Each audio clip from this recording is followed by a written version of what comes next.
முன்னேற்ற கழகத்துடைய தலைவர் மு.க. ஸ்டாலின் ராகுல் அவர்களை பிரதமராக்குவேன் என்று சொன்னார். மாண்புமிகு சந்திரபாபு நாயுடு அவர்கள் நான் ராகுலை ஏற்றுக்கொள்ள மாட்டேன் என்று அப்பொழுதே தெரிவித்தார். பிறகு மேற்கு வங்கத்திலே நடைபெற்ற இந்திய நாட்டில் உள்ள பல்வேறு கட்சி தலைவர்கள் முதலமைச்சர் எல்லாம் அந்த நிகழ்ச்சியிலே பங்கு பெற்றார்கள். அதில் திமுக தலைவர் மு.க. ஸ்டாலின் இடம்பெற்றார். அந்த நிகழ்ச்சியிலே பங்கு பெற்று பேசுகின்ற பொழுது நாடாளுமன்ற தேர்தல் முடிந்த பிறகு பிரதமரை தேர்ந்தெடுப்போம் என்று சொன்னார்.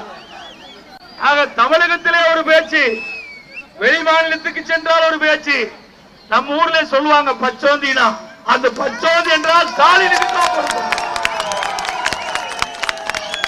தமிழ்நாட்டுக்கு வந்தா ராகுல் முதலமைச்சர், வெளி மாநிலத்துக்கு போய் பேசினா தேர்தல் முடிந்த பிறகு பிரதமரை தேர்ந்தெடுப்பேன் என்று சொல்லுகின்றார். ஆக எதிர்கட்சிகள்லாம் பிரதமரை தேடி தேடி அலைந்துட்டு இருக்கிறாங்க. நம்ம கூட்டணியை பொறுத்த வரைக்கும் ஒரு நிலையான ஆட்சி மத்தியிலே வர வேண்டும், வலிமையான ஆட்சி பாரதத்திற்கு கிடைக்க வேண்டும்.